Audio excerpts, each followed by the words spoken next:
الله أكبر الله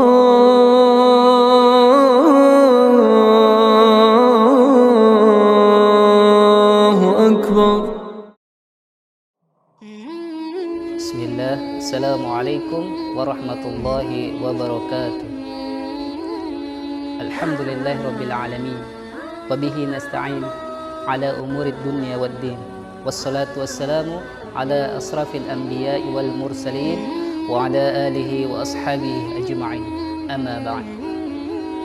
Saudaraku yang dirahmati oleh Allah Subhanahu wa ta'ala, salat merupakan sebuah kewajiban bagi seluruh umat muslim, sebagaimana di dalam firman Allah Quran surah Al-Baqarah ayat 45. A'udzu billahi minasyaitonir rajim.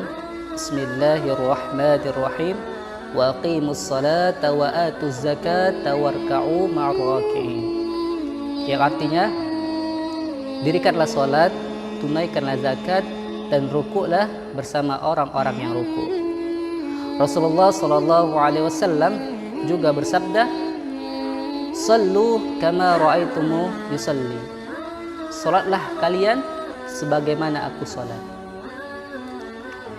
Di zaman ini banyak sekali dari kaum muslimin meninggalkan kewajibannya, yaitu salat.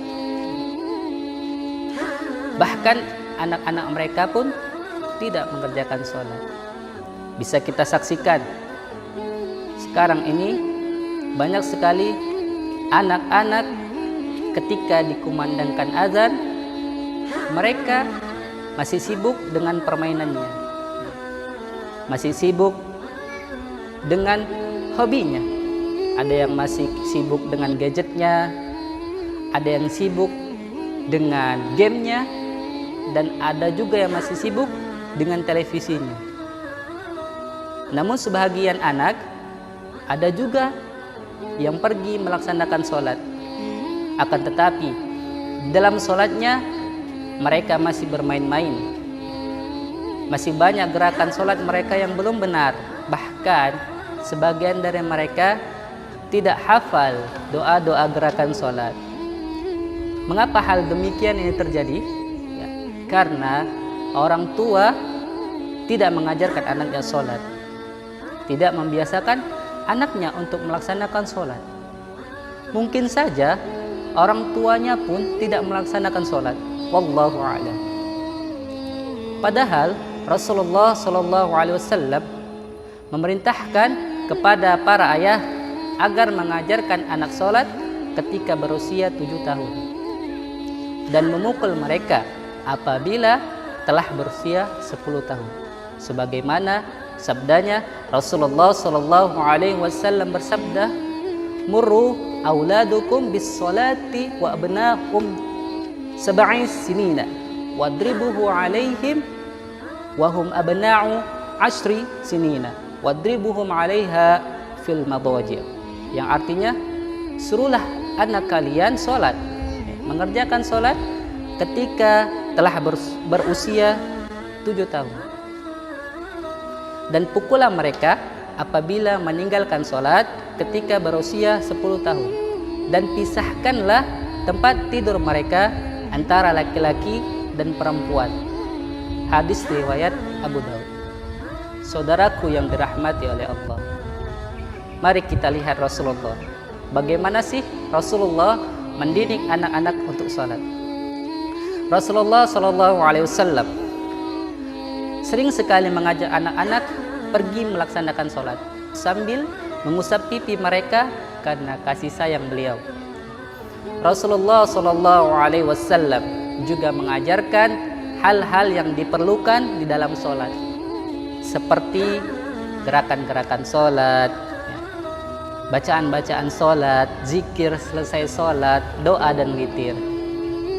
Rasulullah Shallallahu Alaihi Wasallam juga memerintahkan kepada anak-anak agar meluruskan saf, merapatkan saf. Dan Rasulullah Shallallahu Alaihi Wasallam juga senantiasa mengingatkan agar tidak menoleh ketika melaksanakan sholat. Karena apa? karena hal itu adalah suatu tindakan pencurian yang dilakukan syaitan terhadap sholat seorang hamba. Saudaraku yang dirahmati oleh Allah, marilah kita didik anak-anak kita untuk melaksanakan sholat. Ajarkan mereka sholat.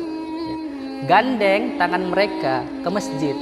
Jangan tangan istrinya digandeng. Anak-anak sekali tangannya digandeng. Ajak mereka ke masjid. Pernahkah engkau terfikir, wahai saudaraku, mengajarkan anak sholat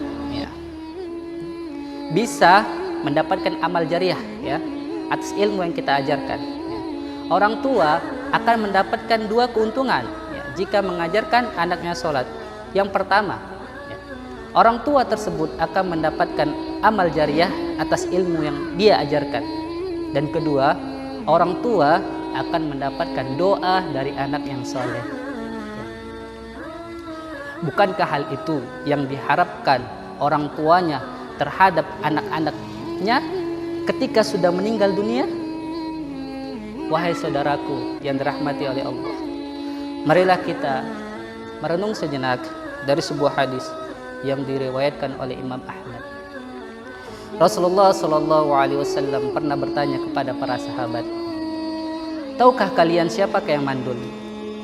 Kemudian para sahabat menjawab, orang yang mandul adalah orang yang mempunyai banyak anak. Lalu Rasulullah Shallallahu Alaihi Wasallam bersabda, orang yang mandul adalah orang yang memiliki banyak anak, akan tetapi anak-anaknya tidak memberikan manfaat terhadap dirinya ketika sudah meninggal dunia. Saudaraku yang dirahmati oleh Allah, semoga-moga kita senantiasa diberikan hidayah oleh Allah Subhanahu wa taala, dan semoga anak kita tumbuh menjadi anak-anak yang solehah berkat ilmu yang kita ajarkan. Akhirul kalam, subhanakallah wa bihamdik, asyhadu an la ilaha illa anta, astaghfiruka wa atubu ilaik. Wabillahi taufiq wal hidayah. Assalamualaikum warahmatullahi wabarakatuh.